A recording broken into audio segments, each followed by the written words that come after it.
Hi, my name is Terry Wilson. I'd like to talk today about the home buying process and just give you a general idea of how things flow when you look to buy a home in North Carolina. First of all, North Carolina is known as a caveat emptor state, which means let the buyer beware.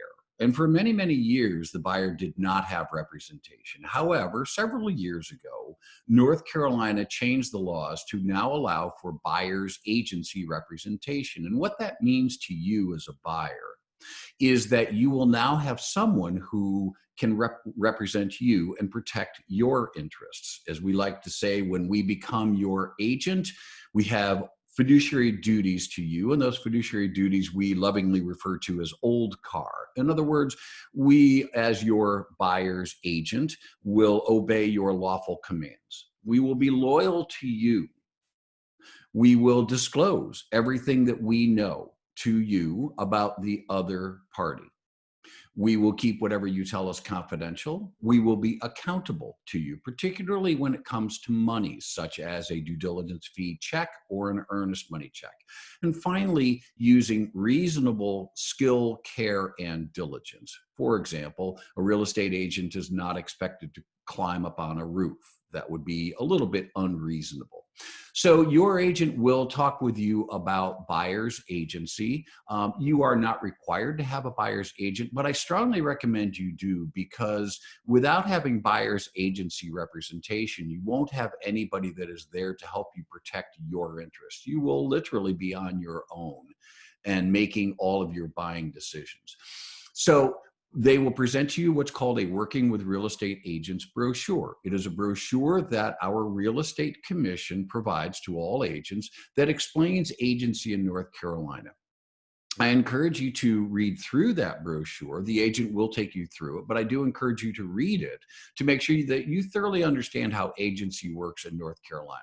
Although you are not required to sign it, I do ask that you do sign it as an acknowledgement that, in fact, the agent did take you through that brochure. Of course, if they did not take you through the brochure, then I would ask that you call me directly so that I can have a conversation with that agent to let them know that they are required to take you through that brochure and explain that brochure to you. Again, you're not required to sign it. The signature simply acknowledges that they did take you through the brochure, and so it's something for them to keep in their records. At their time, or at that time, I'm sorry, they will then ask you whether you'd like to be a buyer client. You can either be an oral or verbal buyer client, or you can be a buyer client in writing. Understand that before your agent can make an offer on your behalf to the listing firm, the buyer's agency agreement needs to be in writing. Because typically the way that our market works is that the seller will compensate the buyer's agent via our MLS, which stands for Multiple Listing Service. It's where all listings go, so we know who has what for sale. And when they put that listing in the MLS, they're asking other real estate companies to help them sell that listing. And because of that, they need to offer that other firm compensation. So via the MLS, your buyer's agent will be compensated by the seller. There is a place on the buyer's agency form that does say that if the seller does not compensate the buyer's agent, that you agree to compensate the buyer's agent to an agreed upon amount that you and the buyer's agent can discuss. And the reason for that, quite simply, is these are real estate agents, and they need to earn a living, right? This is not for volunteer work. So you will, assuming that you agree to the buyer's agency agreement, the agent will then spend quite a bit of time with you to discuss your housing wants, needs, and desires. What is it that you're looking for? And more importantly, why are you looking for it? They may spend a lot of time with you talking about things that have nothing to do with housing. For example, tell me a little bit about your family. Tell me a little bit about how you like to entertain. Do you like to travel a lot? Tell me about your occupation. Do you work out of the house? Lots of questions. How do you, again, what do you like to do for recreation? Where do you see yourself 5 years from now? Things like that. And the reason is because we want to make sure that the house fits you. We don't want you fitting the house. So we want to make sure that the house will accommodate your needs. Once that you've had that discussion with your agent, they will then probably set you up on a campaign in which you will receive automatic emails from our MLS letting you know what homes are available that may or may not, or excuse me, that may fit your criteria as to what your home buying needs are. Once that occurs and you find a home that you think works for your needs, your agent will then set up showings, and then you will go and preview the home and take a look at it and see if it meets your needs. Understand that it's really important that you be honest with your buyer's agent. It's okay to say no. It's okay to say, I don't like this house. But once you do find a house that meets your needs, I encourage you at that point then to be firm in your offer, to go ahead and make an offer, particularly in the current environment that we are in, which is a relatively strong seller's market. There's not a lot of inventory out there. Along with that, you will definitely want to make sure that you have your loan process in place. Preferably your loan is already approved. And what that means is the bank is essentially saying to you, because they have reviewed all your documents, they've looked at your credit history, you've provided them whatever documentation they need, such as 2 years of back taxes, W-2 forms, whatever the lender needs to make that decision as to whether they're going to lend you money. And once they've made that decision, essentially by being fully approved by the bank, what the bank is basically saying is, here's your pile of money. Now go buy your home. Go find the home that you want to live in, and the money will be available to you.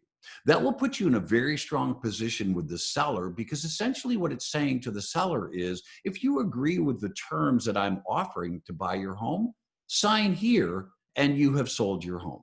Because I'm already approved, I already have the money available to make the transaction occur. So it's very powerful and it puts you in a much better position as a buyer if you in fact have your home, or excuse me, if you already have your loan approved.